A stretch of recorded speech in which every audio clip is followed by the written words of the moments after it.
Ben bonjour tout le monde! Ouais, c'était pas prévu que je fasse de vidéo de cuisine aujourd'hui, mais puisque je vais faire quelque chose que je fais pas souvent, ça valait peut-être. Je me suis dit que ça valait peut-être la peine que je vous montre ça. Alors ce qu'on va se faire, j'ai acheté d'habitude quand j'achète c'est une pièce d'épaule de porc. D'habitude quand j'achète ça, je la taille en tranches puis je me fais des tranches avec. Mais là, à ce coup-là, ça me tentait de faire quelque chose que ça fait des années que j'ai pas fait. Ben, on va faire un rôti. Donc, ce que ça va nous prendre, c'est naturellement du porc. J'avais pas vraiment d'ail, donc j'ai de l'ail pas en poudre, mais de l'ail émincé. On va trouver le moyen de l'insérer dans la pièce de viande quand même. De la moutarde de Dijon, des oignons, puis pour finir avec des patates. Ça va se jouer sur à peu près 3 heures. Parce que faut que je fasse un rôti avec ça. La première opération, c'est de saisir ça.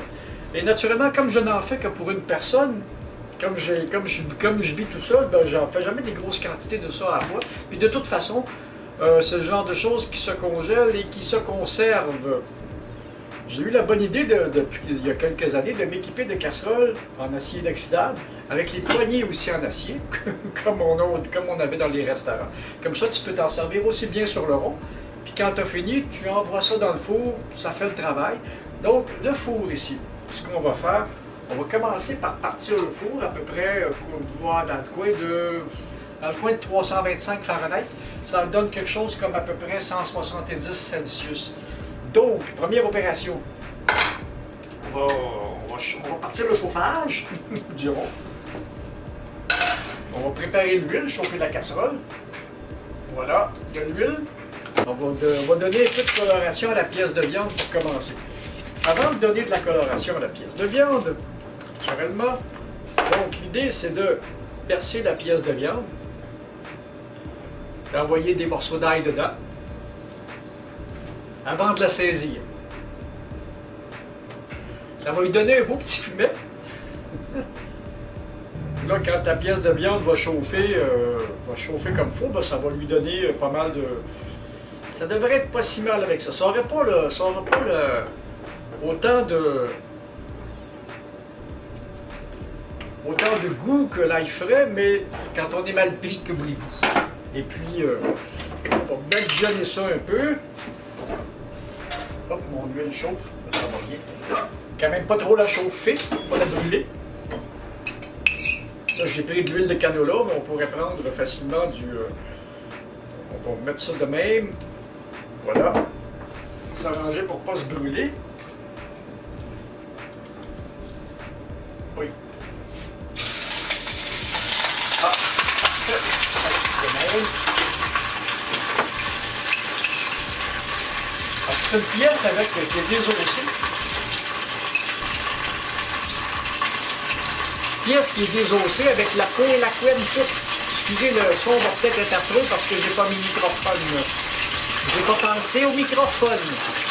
Merde! Après ça,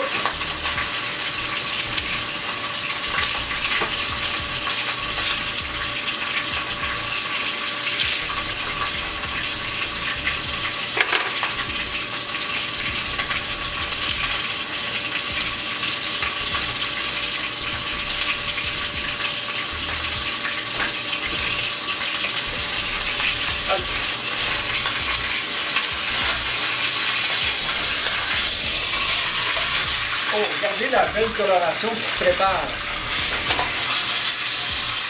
On va aller chercher du goût.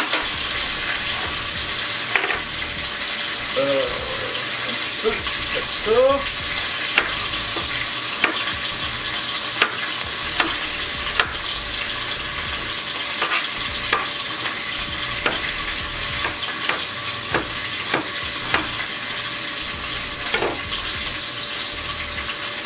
Je pense que ça devrait être pas pire avec ça. Ah. J'ai aussi un assaisonnement pour le porc qu'on va pouvoir utiliser.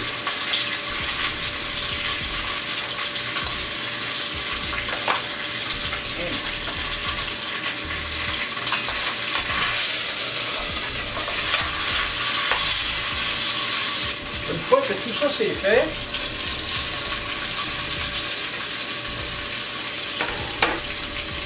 on va ajouter les oignons. Ah, c'est vraiment pas compliqué comme opération. On va faire suer les oignons un peu avec ça, sans trop les griller. C'est ce que je vous disais, normalement avec du bœuf, je mets oignon, céleri, carotte, mais là, je mets juste les oignons, ça va être assez.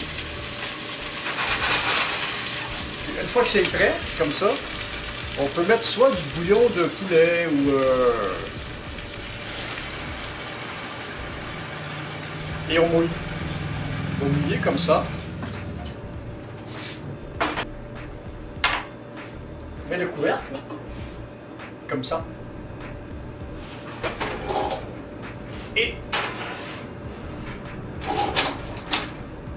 Et c'est parti pour 3 heures. On se revoit quand ça sera cuit, puis quand ça sera cuit, ben, il y a une autre étape à faire. À tout à l'heure. Je pense que le son va être meilleur, là, j'ai pensé à mon microphone. Bon, donc, on a vu la première étape. Ça nous donne un beau rôti comme ça. Là, on l'a laissé refroidir un peu pour qu'il se saisisse. Et puis, on a du beau liquide comme ça. Alors ça, ce qu'on va faire avec ça, ben on va cuire les pétates dedans. Les belles Yukon Gold. Les pétates ont déjà une chair qui est un petit peu jaune, qui a plus de goût un peu, ils sont un petit peu plus sucrés aussi. Donc, vous aurez compris qu'au menu, il y aura rôti de porc et patates jaunes. Je ne sais pas si c'est bien connu en Europe, mais ici, c'est un must, surtout dans le temps des sucres, ou l'hiver. Et là, on va rentrer dans la saison. Là, l'été s'en vient, fait qu'on n'en mangera plus de ça, fait que on va mettre ça à cuire. Puis on va peut-être se faire des petits légumes aussi avec ça. On va en mettre une troisième. C'est des petites. Ce que j'ai oublié, c'est de la moutarde jaune Schwartz. Ça, avec le rôti, c'est un must. Mais j'ai juste de la moutarde de Dijon. On va devoir faire avec. Une belle petite pétate. Tiens, voilà. Et on va repartir ça. Aïe aïe! Ça va pas bien. Bon. On va mettre un couvercle là-dessus. Puis, on se revoit dans 15-20 minutes quand les patates vont être cuites puis que j'aurai fait le reste de la patente. Ben ça y est, on est... De quand j'ai commencé mon rôti, mon rôti qui est ici. Regardez-moi ça, si c'est beau, il est cuit à perfection. Puis, vu que je l'ai percé à l'ail, il a un petit goût, mais pas autant que si j'avais mis de l'ail frais, mais c'est pas grave, il est bon pareil. Et puis, j'avais oublié de le saler, donc quand je l'ai envoyé au four, je me suis occupé de cela. Parce que je pensais que mes épices étaient plus salées que ça, mais il n'était pas aussi salé. Donc, voilà. Alors, j'ai fait mon rôti. J'ai bouilli mes patates dans le jus de cuisson de rôti. Maintenant, on va prendre un petit peu de jus de ça. Ça, c'est le reste du jus de cuisson. Il en reste encore pas mal. Et puis, j'avais pas décidé quels légumes j'allais servir avec ça. Eh bien, j'ai fini par décider. Je me suis fait une belle petite salade avec une vinaigrette maison. Une vinaigrette maison, je vous l'ai déjà dit, c'est 3 parties d'huile pour une partie de vinaigre, avec un petit peu de moutarde de Dijon si on veut qu'elle se tienne comme ça. Si on veut aussi... on peut aussi faire ça avec du vinaigre balsamique si on n'a pas besoin que ça se tienne, on ne met pas de moutarde de Dijon, mais l'huile et le vinaigre vont se séparer. Donc avec la moutarde de Dijon, ça sert à faire une ébullition. Et puis après ça, on met du sucre dedans ou du sirop d'érable ou ce que l'on veut de sucré, ou même du miel. jusqu'à temps qu'on atteigne le goût qu'on veut, parce que le sucre va couper l'acidité. Donc, voilà, ça va être mon souper de ce soir. Puis comme cette vinaigrette-là n'est pas du tout acide, ben on peut en mettre une bonne quantité. Je l'ai calibré pour qu'on puisse la boire quasiment. Alors voilà, on va y goûter. Je peux pas quitter la capsule sans avoir goûté à ma bouffe, ça c'est certain. Moi, je m'en viens comme un certain chef, je commence à avoir des petits couteaux de toutes les couleurs. Je vais commencer à explorer pas mal ces recettes. C'est fou comment c'est bon. Et puis, j'ai reçu une recette pour des barres tendres d'un abonné. Faut que j'essaie ça aussi. Ça sera probablement dans les prochaines vidéos.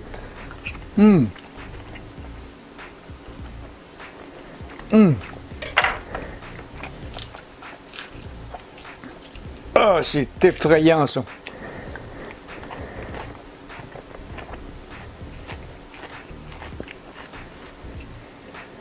Ça, avec le genre de vinaigrette que j'ai fait,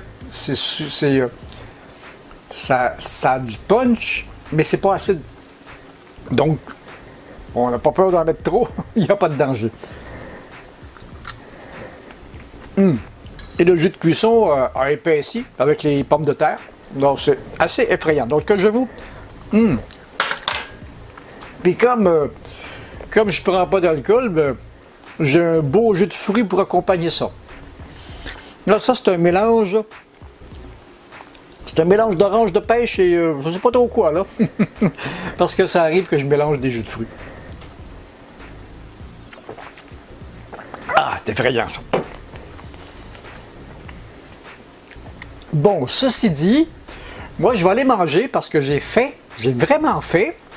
Et puis, ben, on se revoit la semaine prochaine. Et puis, visitez ma page Facebook. Devenez amis sur ma page Facebook si vous voulez. J'y ai déposé une nouvelle mélodie qui est belle fun. Salut, à la prochaine. Bon appétit.